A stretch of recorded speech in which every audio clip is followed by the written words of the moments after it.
Est-ce que vous croyez dans le pouvoir de certains chiffres, de certains nombres? Est-ce que vous croyez dans la numérologie?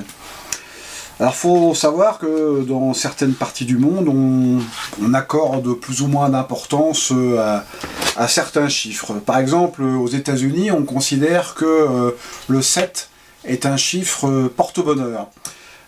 On appelle ça le Lucky 7. Vous n'avez qu'à aller dans un casino et vous verrez que pour gagner le gros lot aux machines à sous, il faut souvent aligner des barres avec plusieurs 7. Ce qui est paradoxal d'ailleurs, parce que les casinos ne sont pas forcément ce qu'on appelle des lieux très vertueux, et donc ce 7 qui est un 7 de chance est en opposition avec le 7 des 7 péchés capitaux, le jeu pouvant être considéré comme un vice. Alors, le 8, c'est deux boucles qui sont superposées, comme ceci, et si vous faites pivoter le 8, eh bien vous vous rendrez compte que ça représente le signe de l'infini. Et pour certaines populations, le 8 est considéré comme un signe de longévité, de prospérité. D'ailleurs, en parlant de prospérité, si on parle de la Chine, lors des Jeux Olympiques de Pékin, les autorités chinoises ont fixé la cérémonie d'ouverture au 8 août 2008 à 20h08. 08, 08, 20, 08, 20, 08. De façon à avoir un maximum de 8 pour obtenir un maximum de chance pour les athlètes chinois. Alors, un autre chiffre, ou plutôt un nombre emblématique, c'est le 13. Alors, on parle du vendredi 13, et selon les uns, c'est une mauvaise date, la poisse. Selon d'autres, c'est l'occasion de jouer au loto, à l'euro-million, et de remporter le jackpot.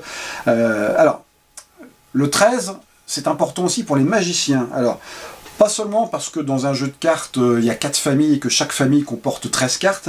Non, non, le 13, ça va beaucoup plus loin, et je vais vous montrer pourquoi.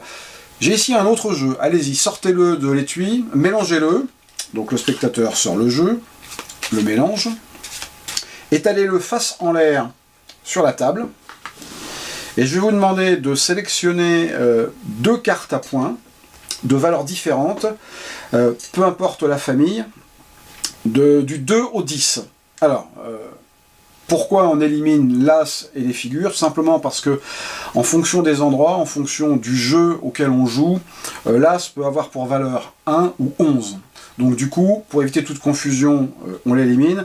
Et c'est la même chose pour les figures, puisque en fonction des endroits, en fonction des jeux, les figures peuvent valoir chacune 10, ou tout simplement 11, 12, 13, valet, dame, roi, et à partir de là, bon, on va se contenter des cartes à points. Alors, donc de 2 à 10. Donc le spectateur cherche, sort une première carte,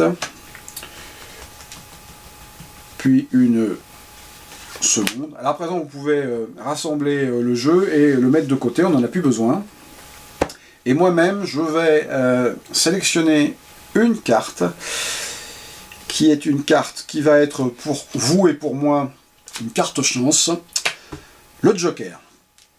Alors, si on se résume, donc vous avez 2 cartes de choisies, moi j'ai le Joker, et donc on va partir à la recherche de ce fameux 13 qui est très important pour les magiciens, et donc comment on fait? C'est simple, on va partir de la valeur de vos cartes, donc 8, pour aller jusqu'à 13, en distribuant des cartes une à une. Alors 8, 9, 10, 11, 12, 13. Alors on va égaliser, placer le 8 face en l'air comme ceci, et mettre le jeu par-dessus. Alors, on va faire la même chose pour le 2. Alors, 2, 3, 4, 5, 6, 7, 8, 9, 10, 11, 12, 13.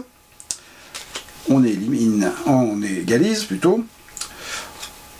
On met le 2 et on reconstitue le jeu. Et alors, donc le Joker, bon, c'est une carte que j'aime bien, tout simplement parce que c'est une carte qui peut prendre la valeur de n'importe quelle autre carte. Alors, vous allez pouvoir me donner la valeur que vous voulez pour ce joker, donc de 2 à 10. 5, parfait. Alors, donc 5, 6, 7, 8, 9, 10, 11, 12, 13. Et là, on égalise à nouveau. On place le joker et le reste du jeu. Si j'étale le jeu, alors forcément, on a 3 cartes face en l'air. Alors, où est le joker? Voici. 3 cartes face en l'air parmi le jeu face en bas. Je vais sortir chaque carte face en l'air avec la carte qui se trouve immédiatement à côté. Comme ceci. Voilà. On rassemble le jeu. Et donc, je vous rappelle que vous avez choisi donc ces cartes librement. Et que c'est la magie du 13 qui nous a conduit à une autre carte. Alors, 8 pour arriver à 13, et nous sommes arrivés sur l'As de cœur. 2 pour arriver à 13, et nous sommes arrivés sur l'As de trèfle. Là, vous avez donné la valeur 5 à ce joker, et pour arriver à 13, nous sommes arrivés sur l'As de carreau. Donc déjà, vous voyez se dessiner un petit peu la puissance du 13, puisque on a déjà les 3 As. Il en manque un. Alors là, on va procéder un petit peu différemment. On va additionner la valeur des cartes qu'on vient d'utiliser. Donc 8 et 2, 10, 10 et 5, donc 5, 15. Alors, 1, 2, 3, 4, 5, 6, 7, 8, 9, 10, 11, 12, 13, 14 et 15. Voici le dernier As. Alors, faut quand même préciser certaines choses. Bon, je laisse de côté les 2 cartes que vous avez choisies tout à fait librement pour attirer votre attention sur le joker. Vous lui avez donné la valeur 5. Si vous lui aviez donné la valeur 4, j'aurais distribué une carte en moins et on ne serait pas tombé sur l'As de pique. Si vous lui aviez donné la valeur 6, par exemple, j'aurais distribué une carte de plus et on ne serait pas tombé sur l'As de pique. Alors, qu'est-ce qui a guidé votre choix ? Je ne sais pas. Est-ce que c'est la puissance du 13 qui a fait que vous avez choisi cette valeur pour ce joker? J'en sais rien. Toujours est-il que le 13, en magie, c'est un chiffre très puissant dans un jeu de cartes, mais très puissant par rapport aux As. Parce que, et oui, hélas, le 13 ne fonctionne qu'avec les As. Pour appeler les As, le 13.